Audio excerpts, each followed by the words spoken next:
But if you're saying that you were like feeling so relieved that you felt like, oh, I almost forgot that I had epilepsy and you were having a good quality of life, then I'm sorry, you're being a teenager and you're rebelling and you have to suck it up. Mm-hmm. Because otherwise, if you're really happy with it, then that's the price that you have to pay, and that's not fair and it sucks, but it's your health. Mm-hmm. Welcome back to Making It Awkward, an independent podcast brought to you by someone who relies a bit more on vibes than she should. You can watch video of this show on YouTube and Spotify, and you can support the show by rating, subscribing, commenting, leaving an Apple Podcast review, and joining the Patreon. Shout out to Ramona for joining the Patreon. You can find me on Instagram at jessicawilson.msrd, and you can buy my book, It's Always Been Ours, wherever books are sold. I know at the top that none of this is going to mention weight or numbers of carbohydrates or anything else related. We're not even going to get into the specifics of metabolism and lab results in this episode. It's just about brain stuff, the CGM experiment is mentioned, and me wanting to eat more carbs. Today, I talked to Lexi Brown, who you will recognize from the Neurodiversity and Girl Dinner episode and from part 1 of my book, It's Always Been Ours. Lexi is now a veterinarian, and Dr. Brown has just returned to UC Davis for a neurology and neurosurgery residency. I'd wanted her to be the one to chat with me about a ketogenic diet for epilepsy because she's going to laugh at me and call me out on my bowl stuff when needed. And her more familiarity with brains and research ended up being a bonus and also a detriment to me, as you'll hear in this episode. What listeners of this podcast, those who follow me on social media, and those who have read my fabulous book will know I have epilepsy. I've had it for 30 years and just considered it a part of my life. It's medically intractable, meaning that medications aren't going to make me seizure-free. The neurologist I started seeing 2 years ago, initially just for a prescription, is more aggressive in treating epilepsy and held my care hostage until I got a video electroencephalogram, or EEG. The video EEG is up to a 7-day stay in the hospital during which you're in a bed the whole time. You have colorful leads that stick to your scalp and feed into a machine that captures the waves of your brain and gives a longer term and bigger picture assessment of what's happening up there when you have a seizure. The plan was to titrate me off my medication during the stay and hope I had a seizure. I am someone who closely relies on my medication, so I knew I was going to be in and out. The timing was perfect. The Time magazine article about my ultra-processed food experiment had come out 2 weeks prior, and I still had all the hate mail and comments to look through. And the presidential debate was scheduled for the day after I was admitted. My dad came to visit me in the hospital right before the debate and had strong words about that orange guy, which got me worried that my nice roommate would start side-eyeing me during our stay. Extra stress, very helpful. I had a seizure within the first half hour of the debate and continued to have them that night. It was great. I was sure I was going home the next day, but they kept me for one more night for observation, whatever. I was there for 72 hours total and got to escape. Today, you'll hear me tell Lexi about the discharge options I was given and what I decided to do. A quick history on the ketogenic diet. It's been used clinically for over a century, and some think it's like 500 years old. Its modern day usage for epilepsy began with 2 brothers in 1915. Charles Howland, a wealthy New York lawyer, had a son with epilepsy. His brother, John Howland, was a doctor and professor of pediatrics at the Johns Hopkins University School of Medicine. That was the beginning of its clinical use. Money and lived experience. Today, there are a lot of very long biochemical words that explain how a high-fat diet metabolizes energy for the body, yet there is still no agreed-upon way that the ketogenic diet actually reduces seizure activity in the brain. There are words out there like research suggests, potentially, may, and typically, but that's as good as you get. People seem to understand the mechanisms of the ketogenic diet, but it's still not completely understood how the diet is clinically effective in epilepsy. When presented with the option of a ketogenic diet, I wouldn't have been so reluctant and remain resistant today if the diet wasn't so tied to moral superiority, purity, short-term results, and if I didn't think people would assume I was doing it for weight loss. It's similar to other things, including GLP-1s. It's in use decades prior for clinical reasons, and then all of a sudden it's a fad for weight loss. But alas, this is the toxic soup we navigate, and I have to decide what's best for me and my health. According to Lexi, I need to take it more seriously. Today, Lexi and I talk about my seizures, so I'll share some specifics about my condition here. The following will be the normal that I'd lived with for years up through December. The tenses I use mix between present and past, and I think that's because I still consider seizures a part of my life to some extent, at least for now. So I can have auras before seizures, and that can signal that I'm going to have them. I can't really describe them. They're just little blips in my brain that last less than a second that are kind of like blacking out, but I'm able to continue whatever I'm doing. My neurologist told me that auras were actually seizures. So whatever, I guess I was having seizures multiple times a day, more so when I was stressed. A longer one, maybe a second or two, would signal a bigger seizure was coming on. Sometimes I'd be able to grab my rescue medication, but more often than not, I'd only have enough time to say, I think I'm going to have a seizure, and the world would go dark and I'd black out. No one knows exactly how long they last. 30 seconds to 3 minutes is a guess, but no one grabs a stopwatch while they're watching me. I don't convulse. I don't fall over. I might lean on something or grab someone's hand. Sometimes I do weird things like fidget with things in my hand. When they're over, I typically have a migraine or really intense headache. I need a reminder of where I am and what I'm doing. My memory over the past few hours can be fuzzy, and I usually just want to take a nap. It can take me a day or two to fully recover.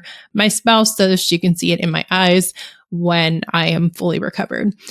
The frequency was monthly, if not more often. Triggers can be all over the map. When things get really bad, like multiple long seizures a week, for a stretch, I'd go on Depo-Provera to control my menstrual cycle for a while and at least eliminate that variable, which helped. The auras, which are actually seizures, came on in the last 10 years. In 2021 or 2022, my left arm started getting tingly and cold, nerve stuff, before, during, or after a seizure and could last up for a week. Sometimes I have a cluster of seizures, a couple in a day or 3 in a stretch of 4 days or something. Basically, it's not fun. One thing I didn't mention in the episode is that in May and June of this year, I didn't have the migraine after a seizure or need to take a nap, which made me less worried about having a seizure overall. There's not much of the hard science in this episode. That's for the episode after my next neurology appointment, during which Lexi will have me ask 20 different questions. Ooh, that's a lot. And with that, I'll welcome Lexi back to the show.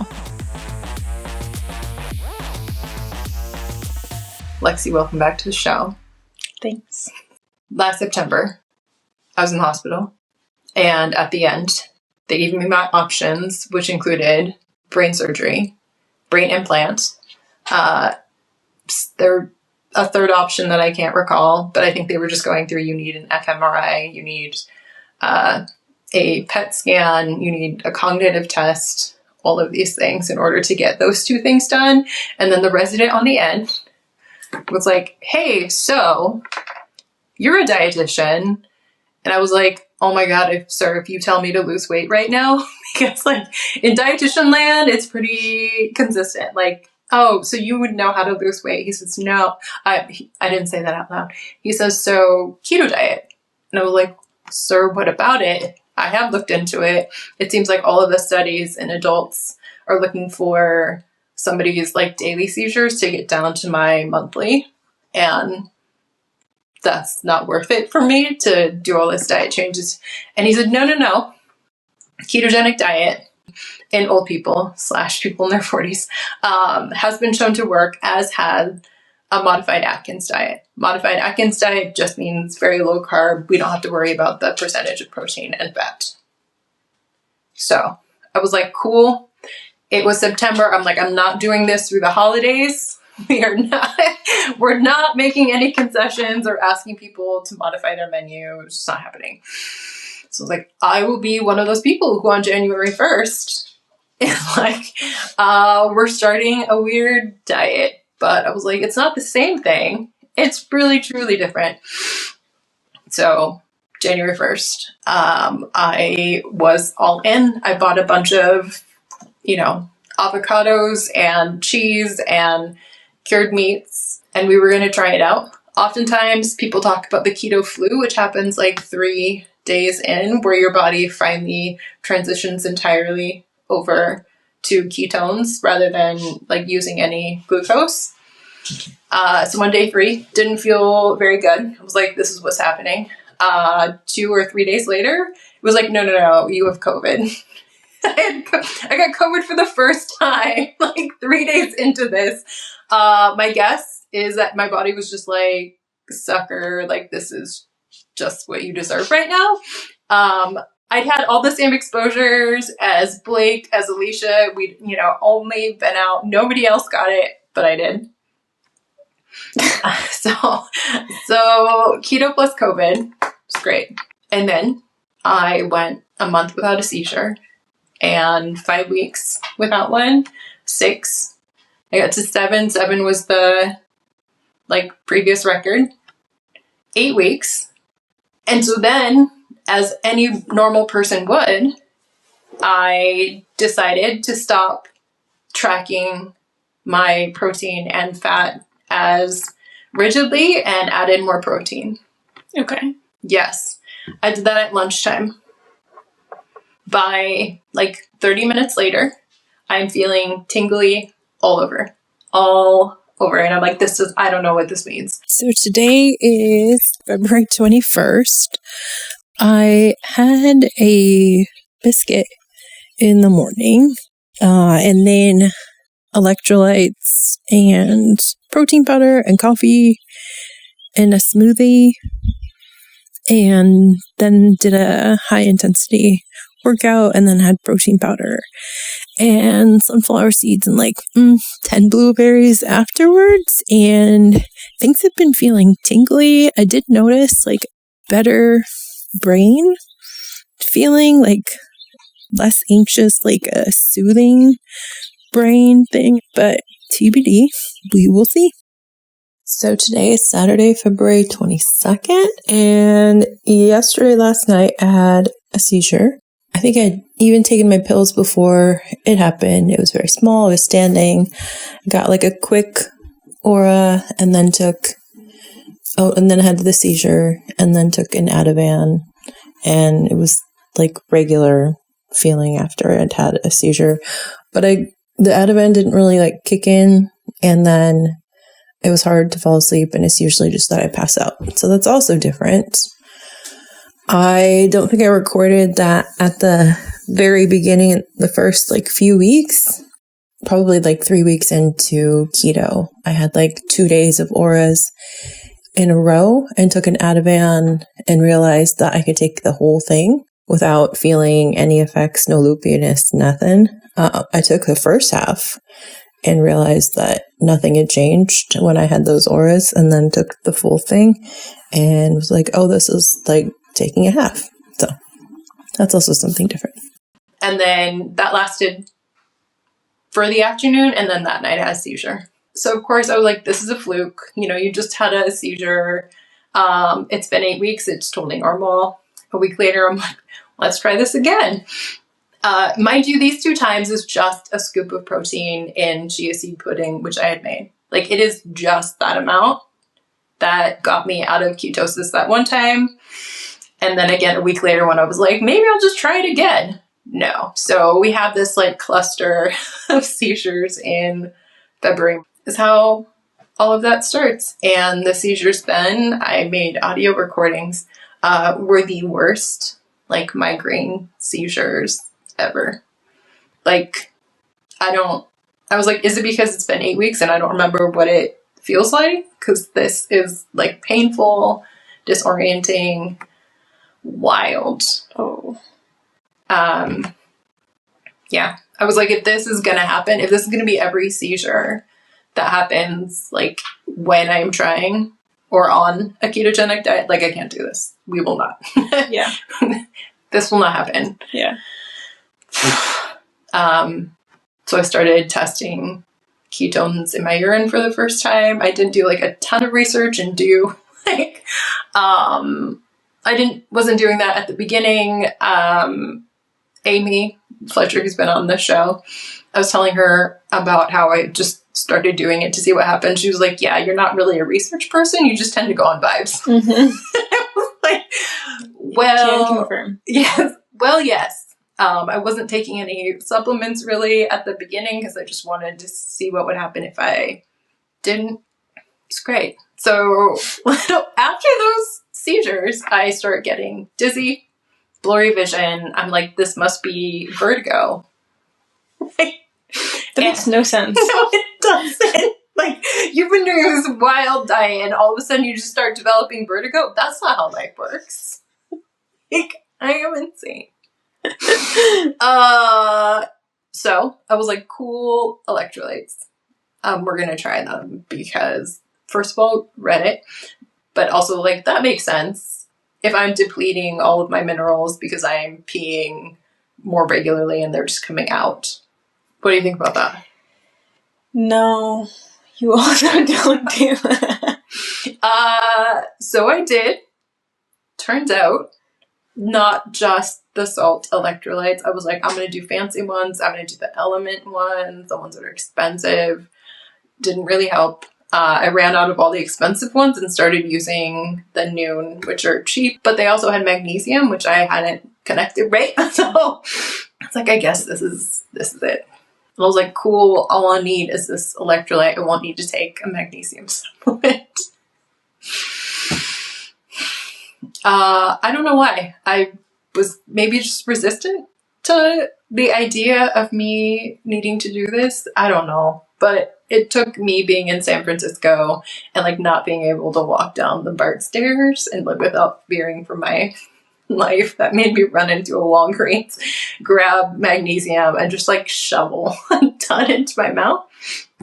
And then I'm trying to get a keto appointment. They're so far out. I have one scheduled, so we'll finally get one. But yeah, I'm just winging it, going on vibes.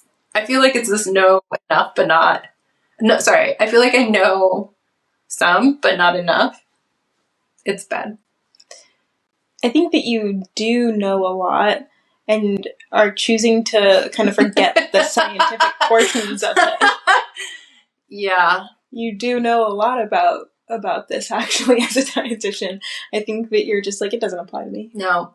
I'm special. Yeah. Mm-hmm. Because if it was a different patient, yeah. If it was a patient that you were treating, you would be like, that doesn't make sense, does it? No, we should be a little bit more alarmed by this dizziness and like maybe address it today. Yeah. Mm-hmm. Maybe not wait. Yeah. Weeks or so. Mm-mm. Mm-hmm. It's going great. Okay. Yeah. So that was the initial few months. Something has been different every 2 months. So that first 2 months, didn't have a seizure. Golden. The second or the third-ish month, I was really just trying to get a handle on my dizziness. 2 months after that, that was into like May/June, is when I also had my follow-up neurology appointment. And then by that time, I had gotten to a place where I didn't have auras anymore. So, and I didn't have like a tingly arm anymore. I had had a seizure. I had a really rough time. I had a friend who was going through a divorce, and for me, that kind of hypervigilance always will, or in the past had caused seizures, and that time it did. And it was just like, well, that makes sense. Yeah. Like increased stress. Don't know how it's like, related to your like hormones increasing, and yeah. So that can't be necessarily like fully attributed to the things that you've been doing differently to than having a seizure, because it's always kind of been a trigger for a seizure. So do you think, or could it be that like I get cortisol and then a glucose spike from that? Possibly. I don't know. But we will find this out April and May. And in that point where I had no auras, like I would regularly forget that I had epilepsy. Like, that's how great it was. I want to feel like that is how it was in my 20s, but it's just progressively gotten worse over time. Where I was like footloose and fancy free with my epilepsy and be like, whatever, I kind of have it, but no big deal. Yeah, I feel like I was that way again. Like, I'd forgotten sometimes, which is so amazing. Different after having taken like 1 or 2 months off in 2022. Were you here? I don't remember. Having taken time off a few years ago because it gotten so bad, not having any of those symptoms with any type of stress or not being worried. That was another thing that was going on for me. Like, I would be worried about having a seizure. Right. So did it also give me a seizure because I was worried about having one? It was just this awful cycle. But then when I knew that I could do something hard and it not being like detrimental, that was a wild time. And it was pretty good. I liked it. And then I was like one day out, or maybe it was the same day. I was going to New York recently for Pride. Mm-hmm. I've been doing all the things correctly. I start getting dizzy in San Francisco at work again. And I was like, what is different? But being in a very holistic environment, I went around and the first person I asked, do you have any magnesium powder? She said, I certainly do. How does that happen? Doesn't matter. It happened. So I like dump a scoop in my water bottle, lie down, and I'm truly like feeling better in 5 minutes and 100% better in 10 minutes. Weird. Bodies are so weird. So then, because I'm going on this vacation, I'm like, I can't have this happen to me. What do? I take the supplements that I have. I open them up and just like shove them back in my mouth or put them in my water bottle. This does not taste good. They taste disgusting. Yeah, why would you open them up? Rather than just taking them, because then it doesn't have to dissolve. It could just go in without having to undo like the coating and get it out. But so you just said that you were feeling okay after putting the magnesium powder in your water. Right. So the trip, I was really worried about it. So I'd get up in the morning, like open 2 of these and just shove them back and go on with my day. It felt it reminded me actually of you with the way you took Advil. Yeah, I didn't open them up like a crazy person. Because they were not open up. You just like literally throw them back and keep moving with your day. I mean, at least magnesium is not as like bad. At least there's. But if you're not already feeling dizzy, then I don't really see the point in like opening up the capsule because they taste really bad. It tastes so bad. Have you ever tasted it? Yeah, that's why I don't take magnesium anymore. What did it taste like to you? Just like really bitter and like it like coats your tongue. Like it lingers. Yeah. Throw it back. Lingers. Ugh. Mm-mm. But I was like, what does this taste like for people listening? And I was like, does it taste like fish food? I mean, I don't really know if I've ever tasted fish food before, but it just tastes like a really nasty bitter pill. Like I hate the taste of it and I can't get it out of my mouth after. Mm-hmm. So I'm like, magnesium, I believe that magnesium works for you. Magnesium, I think, helped me like sleep and stuff. So I was like, oh, maybe I should continue taking this. But then I was like, if I'm gagging on the taste, then c'est la vie. Right. You know what else was happening was my muscles were twitching like a ton without the magnesium in your eyebrow. I hope people can see this. My muscles would just sit there and start twitching. I have so many questions. Like what? What are your questions? Like, this should be something that is directed by a physician. You're medically monitored? Yeah. Yeah. But the magnesium I would take, and then it would be gone. Okay. Same. Would you go to the doctor for this for yourself? Yes. You would? Yes. I'm surprised. I'm actually a responsible adult now. It's crazy. When did that happen? I'm looking at my watch. Over the last 6 months, I'd say. Okay, that's very fair. Okay, become a responsible adult. Okay, so that was the first 5 months. Yes, June and then into July, I start wondering with my exercise, hey, if I'm going to do like an hour or so of exercise can I increase my carb intake? Thoughts? No, you can't. Why not? Because it doesn't make sense. Like, if this is working for you and you want to see if it's truly working and what your, like, how much stress plays into it, how much other things play into it. If you're thinking of it like a researcher and we're thinking about science, we need more data points of normal before you start adding in anything else. So after a few weeks, I was like, why am I having more auras? This is weird.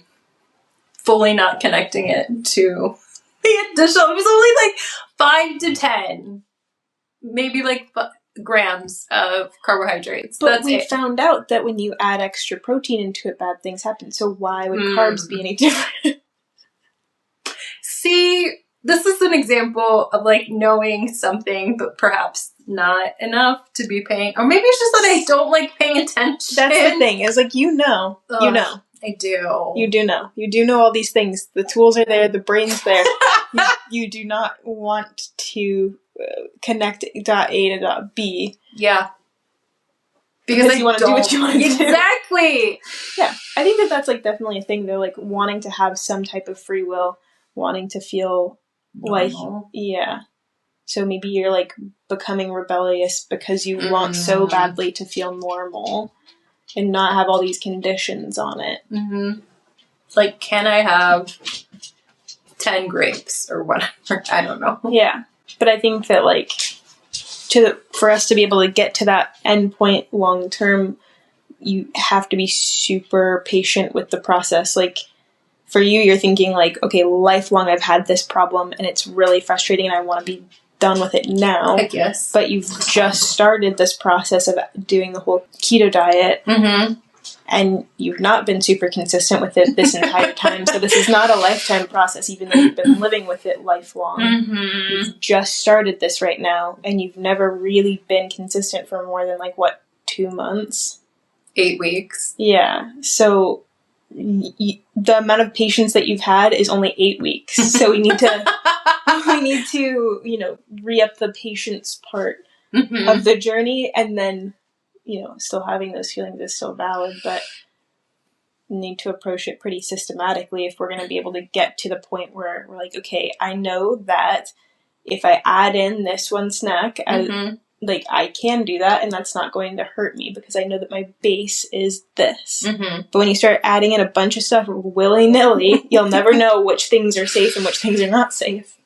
So do you think there is or could be a safe? So I have here, and I'm going to show you and show the people, I've got keto peanut butter cups, and what makes them keto is that they just added a bunch of fiber to them and have a bunch of sugar alcohols. And I would say still, right, that's what I want to know. But also, is honey or fruit going to impact it more? That has right?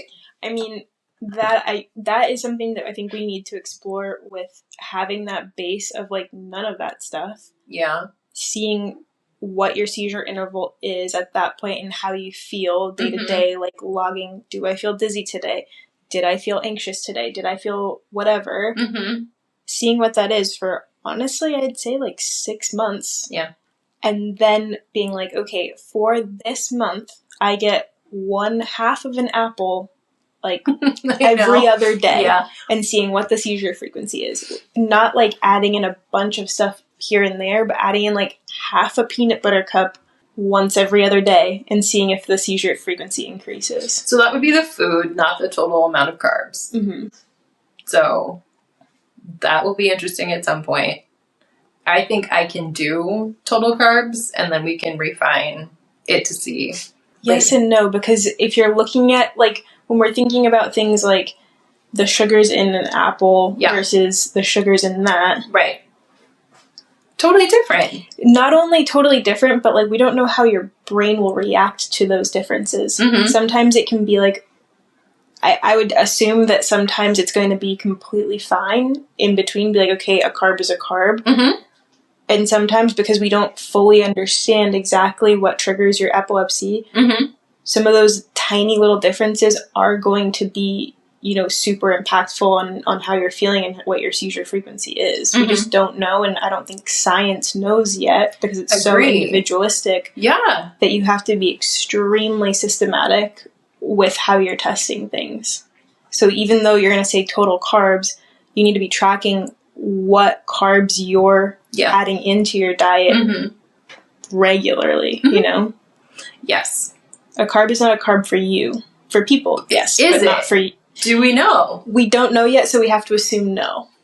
Is that how research works? No until proven otherwise. That's the answer? Yeah. Interesting. So, you had thoughts on my initial 1 month experiment.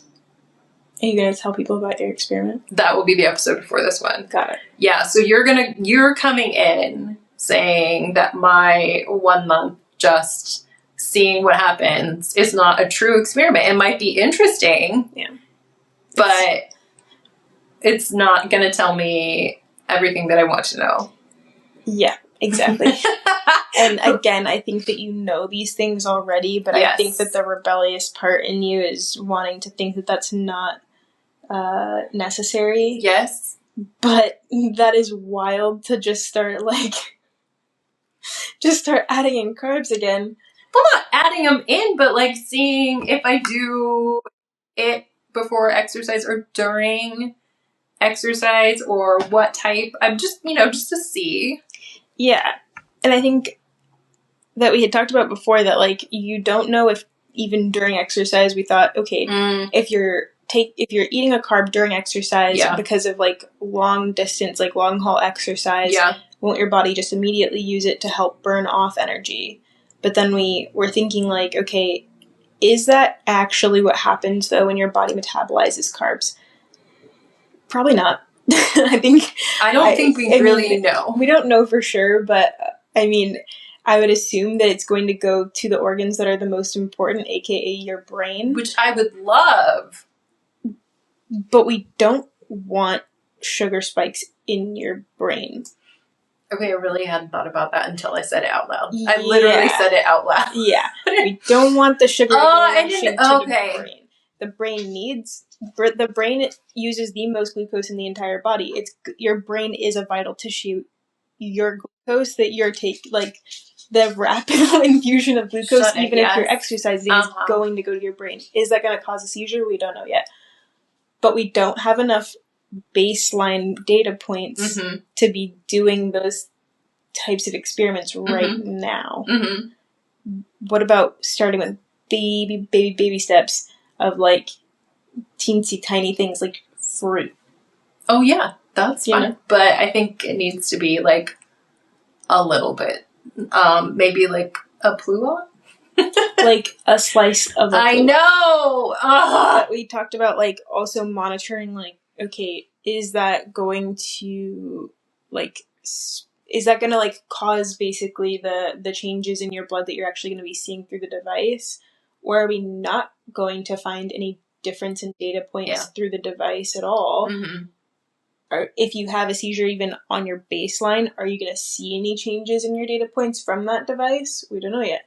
It'd be really interesting to see though, because then we know, especially ones that aren't induced by anything you're eating, what's happening, if anything, on the device to then compare and contrast, Yeah, I definitely want to know if there's a cortisol spike, be it lack of sleep, exercise, or stress. Yeah. If blood sugar goes up and that's why. Yeah. I've never correlated diet to epilepsy in the past, and I don't think that it really related. I'm wondering if this lower baseline of glucose will just any of it will shoot things up. I don't know. It's really interesting. Yeah. Yeah, I don't know. Mostly in dogs, I guess we talk about not so much the glucose or anything, but more so getting really good quality protein and fatty acids.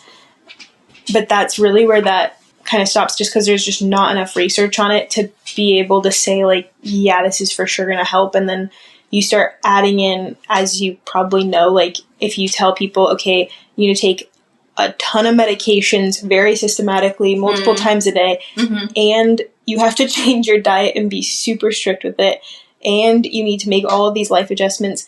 I think that giving people all of those things all at once, or giving people that for their animals all at once, is extremely overwhelming, and we have to think about like quality of life too. Mm-hmm. So I'm like, you've been doing that for so long that hopefully the medications part comes as second nature, so that doesn't feel as overwhelming anymore. But I think that like the way that I think about it for pets is that like, okay, I need the people and their animals to have a good quality of life, because otherwise, like, what's the point if you're constantly stressing about, can I give this treat? Can I not give this treat? I forgot to give this medication. Like, if it's too overwhelming, then what's the point? Wait, so are you doing ketogenic diets for animals, or is it some other diet therapy? More so the, like, focusing on the long chain, like, amino acids, and yeah, so not the keto diet for animals. What are the, like, long chain, because it takes longer to break down, or that's okay. I'm not the person to know. So we'll find someone. Yeah. I'm like, that's the part where I'm like, ooh. And then I think that, again, there's not enough hard evidence for me to, out of all the things that I'm learning right now, to be like, let me just deep dive into this. Maybe, honestly, after what you're doing, maybe it'll get me to look into it further. But it went over my head, a lot of it. Fair. Yeah. Fair. As you know, I love doing a food experiment. And as all of the wellness influencers will tell all of us, these are all these ways to heal your gut. And one of them is ketogenic diet. So what do? I absolutely eat something with gluten to see if my gut is healed. Turns out no, I still get the same GI mishaps. Yeah, so it doesn't heal somebody's gut. Oh, what I was thinking about, sorry to derail you a little bit, but I was thinking about how, like, changes in your microbiome can change your seizure threshold. Wait, what? So I was thinking about it because there's, like, some, like, gut-brain link, basically, between your microbiome and, like, your seizure threshold. So I was thinking about how, like, okay, is the keto diet, like, is it not just really about the protein and the fats and the carbs? Is it literally about how that diet is changing your microbiome, and that is then changing your seizure threshold? Because I think that there's, like, some research done in, like, I think it's more like immune mediated disease that's causing seizures, and then you change their diet. But is the same kind of principle still acting on epileptic patients? We don't know. So something super cool. Something to think about. Because then I'm like, because I was thinking more about, like, okay, why would some sugars or some carbs be more or less impactful on your seizure threshold? Yeah. And it's because it's changing maybe, like, the impacts on your microbiome. But also it could just be this the speed in which they're absorbed. Right? Yeah. Because it could be like sugar / honey, and then Catalina Crunch protein cereal with 0 grams of sugar and a ton of extra fiber to make its net carbs lower, and or sugar alcohols. Like, how long do they take to break down? I don't know. Yeah. Who's going to analyze all this data? Like, this is not out there. It's not out there. It's not out there. I think it's not out there because every individual is so different with, like, even, like, with how they metabolize things and how their microbiome is and how their seizure threshold is. Like, it would be such a difficult experiment, but we do need those. That would be nice. Need those data points, at least for each individual. We need those data points to know. So, what will you accept as a CGM? You told me when we met that I have to do at least two. One regular. Oh, yeah. Okay, one regular, and then one I can experiment with. So this experiment has gone from 1 month to 2 months. Yeah, exactly. So, like, we need one baseline period of no changes, very, very strict on everything, logging Like, are you more stressed today? Or are you less stressed today? What exactly are you eating? How you're feeling, etc. For a full month. A full month of nothing irregular in your life as well. Because we talked about you running some crazy relay race over like 36 hours. Yeah, with minimal sleep, lots of weird eating. You lots said that of I could stress. just account for an extra week, so from 4 to 5. Yeah, no, 4. From 4 I said 1. I said that race lasts over like 3 to 5 days, including all the travel and all of the leading up to it. Because I know you're gonna get a little bit anxious because you're packing. The dogs are whatever. Everyone is. The dogs are whatever. You know, like everyone's a little bit stressed leading up to it, or maybe you're just feeling excited to see your friends and excited to run it. Fair. Different things are going to impact your brain. So we have to take out a full week of all that data. Okay. And if you're still not feeling good after the race, we have Sure. to continue to take out data until you get back to what your normal feels like. Mm-hmm. And then add on another week of those data points. Fine. So whatever your body does, you'll be able to then adjust. It's not going to be a hard and fast, okay, we're starting again today, even though you feel like crap after this race. Fair. 1 month total. Yes. And I'm not going to eat the same thing because, well, first of all, I can eat eggs and either avocado and cheese. And so telling me to eat the same thing is fine. But yeah. And I'm just making sure it doesn't have to be the same. Like my carbs, when I am counting or have been counting, first of all, shout out to me because it is so hard for me. Yeah. When I have been doing it lately, it has been like net carbs. So I feel like as long as I'm there. Lately, or when you had that full 8 weeks? Lately. For that full 8 weeks, things were still weird and I wasn't sure how to count some things. Like I would have a whole recipe, for example, of like almond flour breakfast biscuits. It's harder to... Right. That was just... Yeah. And how do I report it? Like I know that I'm eating it, but I was doing the math of like this whole entire flour, like 2 cups divided by like... I was like, we can't be doing this, but we got a better app. We're good to go. Okay. Yeah. I mean, I would say, like, if you only fluctuate, you know, between, like, 10 grams a day or something, and that seems to be fine, then I'd say go with that. The more consistent that you can be, the more confidence that we can have in when we add in things, it'll truly be, like, a yes or a no if it works or if it doesn't work, you know? Yes. And I like this because during that wild, fun week, I will probably just be eating more, like, because I will be awake more. So, okay. So we'll just take that one out rather than count it. But but we'll also see what happens with 0 hours of sleep. Yeah. And running at like 2 a.m. Yeah. And I think we also have to think about your week of actually testing things, like changing up things.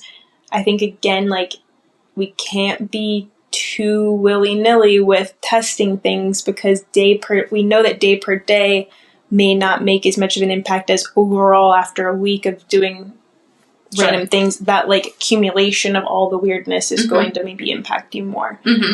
So if you're going to add things in, at least be consistent with the things that you're adding in. Sure. You know? Yes, until the end, when I'm going to add in a bunch and just be like... No, because we're testing things with your health, and your health is actually important. We don't just get to add in random things. No, because we're talking about, for, like, this experiment, we're talking about for 2 months. But I was saying before that, like, this is your life. It's not just a fun experiment. And if we were going to truly do this, it would be over 6 months for each part of it. Yeah. So we don't just get to say all the rules go out the window for the last week. That's not how things work. But it is your health. No. Okay. And, like, I feel like 30 years of... No. Of having, like, not done a ketogenic diet, but it just makes me a little bit less motivated to follow all the rules because, like, hey, I've gotten to 43. Yeah, but again, like, things accumulate. Yeah, as you said before, when you were 20, you could be a little bit less. Fair. Yeah. I can drink a bunch of alcohol. Yeah, things are absolutely changing. Your brain changes, your body changes throughout time, and that's a really, like, you know, shit thing to actually have to think about.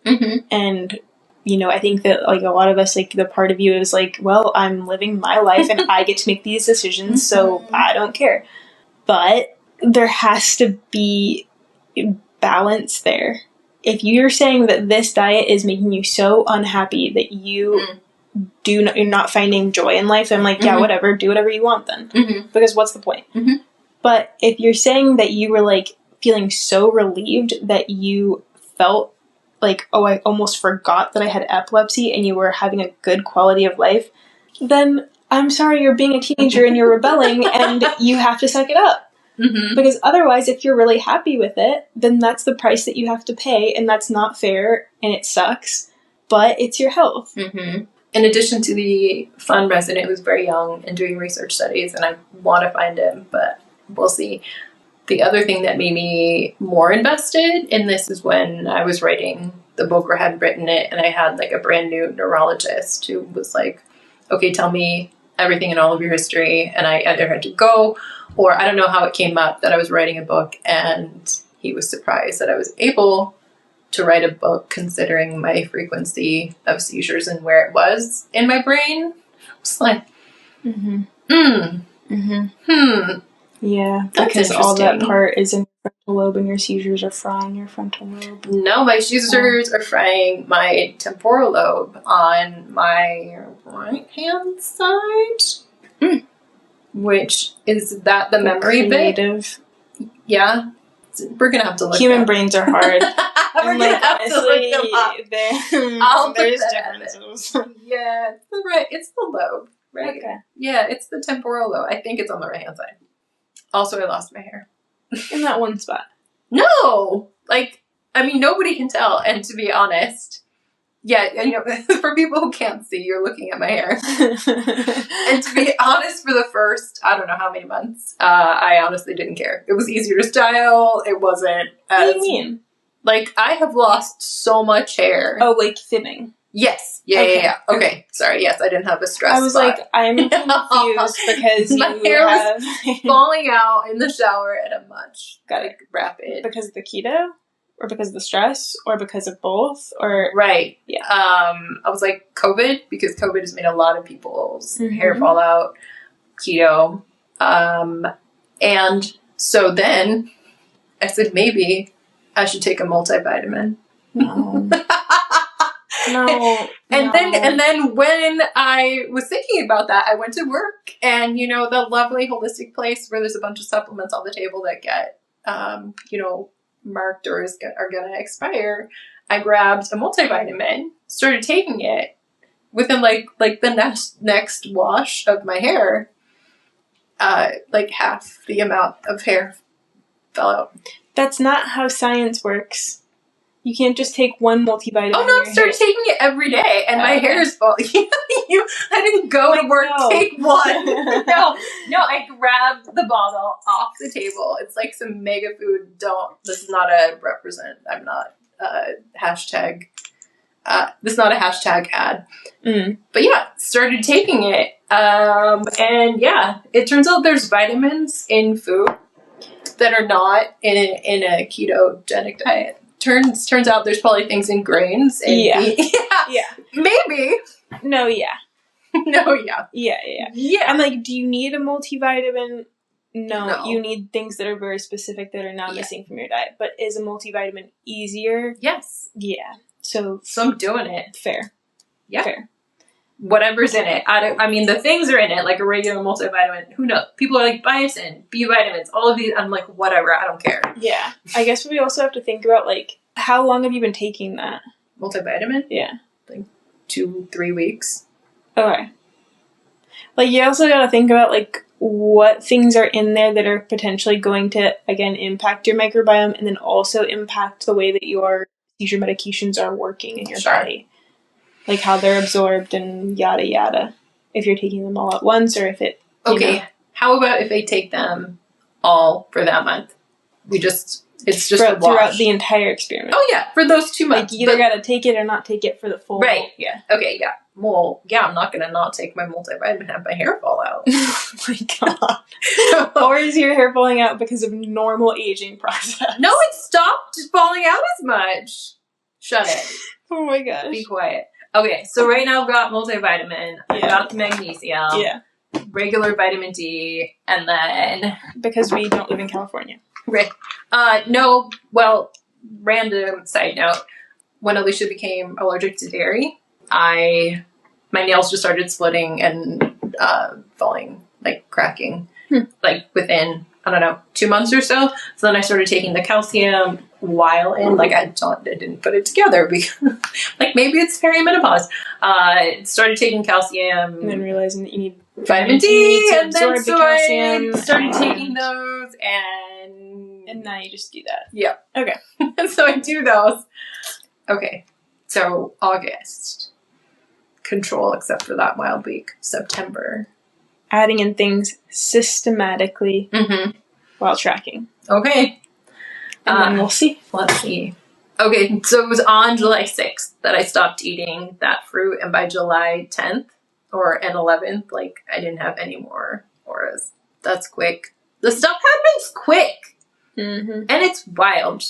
The tingly stuff might be weird to folks. And I hadn't heard it, and when I talked to dietitians about it, their faces are confused. People believe me, though.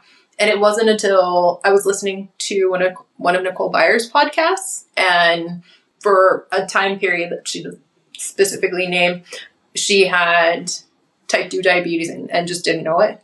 So went to the doctor, got metformin, came home, and was like, wait, not everyone is tingly all the time? I was like, oh, like, was your blood sugar, like, high the whole time? Like, is that what happened to me? Like, it jumped up and my blood sugar was high and then I had a seizure? I can't describe what it feels like, but it feels sparkly. Like, your entire body just feels sparkly. I wonder if that's like a diabetic neuropathy. But then also, for short periods of time, no. Yeah. I don't know. So I have a job. You have a job. Yeah. You work probably going to work twice as many hours as me. Yeah. Whomst is going to take this data and analyze it? Well, if I still have the access to my, like, stats or whatever on my computer, the, like, application that I'm doing stats on right now, then I can do it. Really? Yeah. I don't even know how, but... I'm going to have to start making an Excel sheet, though, and you're going to have to help me with the variables and stuff. Love it. But yeah, I can do it. Because then what if it truly works and then you give me an idea for my own research on dogs? Nice. I'm all about it. And you're going to then have to come up with a, formulated veterinary diet. Because Yes, I will. I hate nutrition. I hate veterinary nutrition. It's so, like, it's not that it's boring or annoying, but it's both of those things. Fair. Yeah. I'm like, I just don't want to care. I want someone else to do that because I don't want to. I just want to see the effects on the brain. I low-key feel that way about my own job. The stuff that I enjoy is not that. Yeah, exactly. Okay. So if you give me a good idea for my own research, then sure, I will do your stats. Okay. And if any researchers are out there, I hear Dr. Kevin Hall is more available these days after retiring from the NIH. So, if anybody just wants to, like, give him a call. The things that I am forgetting. 2 more things.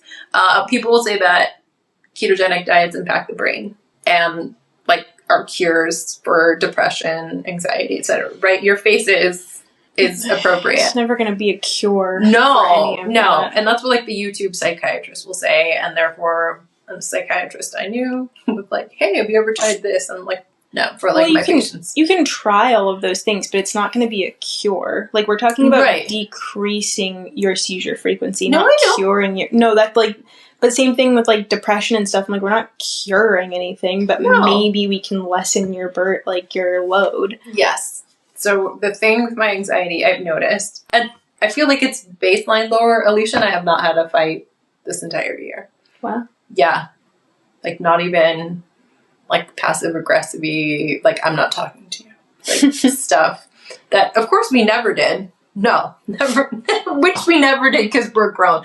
But, like, that hasn't happened. But there have been 3 times where my anxiety has gone from, like, fine to 1,001, like, percentage. It's higher. One was I woke up with and ear pain, and I was so convinced I had a brain worm. Like, and that was the day I was going to San Francisco. And in this moment, I see what's happening and how ridiculous it is. I get to work, I ask a colleague, I'm like, can you just look in my ear? Can you just look in my ear? She was like, I don't really see much. I was like, okay, so I think that means that I don't have a brain worm. I said brain worm like 5 times because it was so unhinged, and I was telling people, like, I'm not sure if I do. I went over to urgent care because it was only a $15 like copay. Yeah. In San Francisco on my lunch hour that day. The guy was so nice to me. I again said brain worm. Like the way I said, I was like, can you tell me I don't? Like, that's all I need to hear from you. And he was like, no, but yeah, you can't, like, I'm like, wait a second, hopefully he didn't say no, that he can rule it out, because you kind of can't. So I can't remember, like, why we were talking about this, like, in morning rounds. Oh, tell me more. Like, not worms, but brain-eating amoebas. Like, I don't remember why it came up during rounds. Like, someone said it. I'm pretty sure, like, a student said it, and I was like, what the heck? I was like, I've heard about that, like, in random tropical places. And then we were all like, My faculty was like, well, let's just look it up for fun, shall we? Mm-hmm. Like, maybe it's in the South or something. You've got, like, things eating away at your brain. It is a thing. Brain-eating amoebas. Okay. Almost, I think, like, basically always going to be fatal. I don't think there's anyone that's actually lived by the time of diagnosis. Definitely more prevalent in the South in stagnant bodies of water. And then I was like, I've gone swimming in Lake Michigan. Do I have a brain-eating amoeba? Okay. There's, like, the chances of having it in Lake Michigan, I think, are, like, almost none. So I'm okay. But that's why we should be swimming in the ocean only and not be swimming in lakes. You're just going to say here, might be controversial. Might be controversial, but lakes may eat your brain, and I'm not here for that. And that's why we live in California and we don't go to the lake. Well, we do go to the lake, I guess. But still, the ocean. The ocean's where it's at. Don't be drinking lake water. No, it has to go up your nose. It has to go up your nose to be able to get in your brain. Get into your brain. Okay, so don't let lake water in your nose. Yes. No lake sports, though. Think about how many people, like, fair, go tubing on a lake, you eat it, it goes up your nose. Like, you go wakeboarding, you fall off, it goes up your nose. Like, it's honestly a wonder that doesn't. I think it's underreported because, like, you have to do a lot of tests on it to actually know if it's truly. But you said people die. Oh, yeah. By the time that they figure out that it is a brain-eating amoeba, there's nothing you can do. Like, they're gonna die. This is a great way to end this episode. So during August, I'm going to see my neurologist and the keto specialist. Are there any questions that I should be asking? Yeah, if there's, like, ways to monitor, like, anything else, basically. I think that what does the device actually monitor? It only monitors your glucose. Right.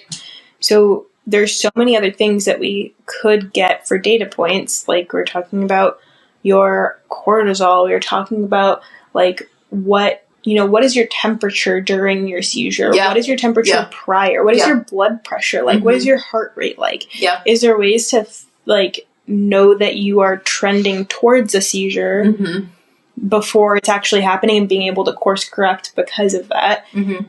Like, what devices do they think are going to be necessary? What data points do they think would actually be impactful? Like, if they're making a study, would they say, oh, you absolutely need to get blood pressure readings, but, like, your heart rate, whatever. Like, those are the things that I want to know from them, what they think is going to be the most helpful if they were designing an experiment, or what other controls should we really be focusing on that we haven't really thought about yet. Like, maybe they're like, you should be, going outside this many times a day, or only exercising for a maximum of 30 minutes, but don't make it go into anaerobic exercise. Like, that was something you and I talked about too. Yeah. Like, the types of exercises that you're doing, should we be not letting you do, like, super intense HIIT workouts and being like, you can go for as long as you want, as long as your heart rate doesn't get over X? I want to know their opinion on that kind of stuff. Okay. Temperature. When I was in the hospital, they were trying to enroll me in a study that was going to put a thermometer in my ear and see, but it wouldn't stay in my ear. So that was actually the same guy who said keto. Oh. Yeah, I want to find him. Hope maybe, I don't know. We'll see. Dang, And interview him. Yeah, and interview him because, yeah, I'm curious about what. Okay, so I'll ask those questions, and you're going to help me with all of this data, which will be great. Thank you for coming. Of course. Back and knowing good things, but also not thank you for making me like take myself seriously. Mm-hmm. Dislike. Strong dislike. Strong. Someone's got to do it. Someone's got to do it. All A right. voice of reason. Yeah. When did you become that? What? I'm looking at my watch. When was that you? I don't know. Well, I've always been that, but like maybe like an outside perspective is sometimes nice to have. Sure. You know? Yeah. Yeah. Thanks. You're welcome. Thanks for having me. Yes. Thanks for coming back on the show and ruining my life. Double thumbs up for that. I dislike. Thanks so much to Lexi for coming back on the show and making me do things that I probably should have, but didn't want to. Yes, I am very grateful for her reality check. As of right now, I am looking. And last week, I had a tingly arm after having a conversation about a family member. That was very stressful. I took an Ativan, which is my rescue medication. I didn't have a seizure afterwards, and I didn't have any auras that day. So just a tingly arm with like a specific onset is something that is new to me. 3.5 weeks ago, I may have had a seizure in the middle of the night. That's the note I have. It says, did I have a seizure? If I remember correctly, I woke up and felt kind of weird and like I should be taking an Ativan right then. So I did, middle of the night, grabbed one and went back to sleep. Maybe had a seizure, maybe didn't. So my last, like for sure, seizure was June 28th. So it's like 5.5-ish weeks ago, which is pretty good considering the experimentation that I was doing, including adding carbohydrates in June. So, you know, we'll see how it goes. I can update folks if you're interested. Lexi mentioned the microbiome, and I gotta say, in the first few weeks of keto, I didn't think I'd ever poop normally again. Things weren't moving along and took a long time. Stuff was also painful, which was new to me. With the addition of a sugar-free Metamucil and then some almond flour recipes, chia and flax seeds, things got back on track, but I was truly worried there for a while. Listening back, I remember how unhinged my earworm anxiety was. One thing I forgot to say about that spike in anxiety was that my ear actually hurt, and it had hurt for a couple weeks, and I just hadn't addressed it. And all of a sudden, I decided that the only reason for it to keep hurting was because a worm was making its way through my ear. Of course. That anxiety lasted until the urgent care doctor told me there wasn't a worm in there, allegedly. And then I could laugh at myself. Thank goodness for friends who were overly worried about their own ailments who matched my level of health anxiety for a few hours. I'm not going to record everything like the anxiety, blood pressure, heart rate for 6 months that Lexi recommended, only to end up with a bunch of data that she doesn't have time to look at, and because it's a lot. But again, if anyone out there wants to run a study on an N of 1 and gather that data, just let me know. As we wrap up summer next week, I'll re-release part 2 of Dr. Lustig's No Food Suggestion. The next Maha report is supposed to come out this month, and I want to give some wiggle room to review it. I've got that relay race coming up, a lot of notes to take on the CGM, and that keto appointment, and I look forward to sharing all of my biometrics with you soon. Until next time, friends. Make it awkward and actually take care of yourself. This has been Making It Awkward. I'm Jessica Wilson. You can support the show by rating, reviewing, subscribing, joining the Patreon, commenting on Spotify and YouTube. The audio and video is edited and mixed by Jen Jacobs, who does not have a brain worm. Yeah, I think that's all. If folks have listened here and are interested or have specific keto questions, totally open to answering them or at least considering them for a future episode. And this is sponsored by the Legacy of Sacramento Outboard Services, who is pretty chill about my seizures, really has his own, I would say, version of events because he is unable, I think, to understand the level to which they can impact me sometimes. He's seen it, knows I've told him that I don't feel well after them, and he seems surprised every time, and I think it's because he just like shoves that out of his brain because he can't handle it. But, you know, sometimes it's just like that. Until next time, friends, take care.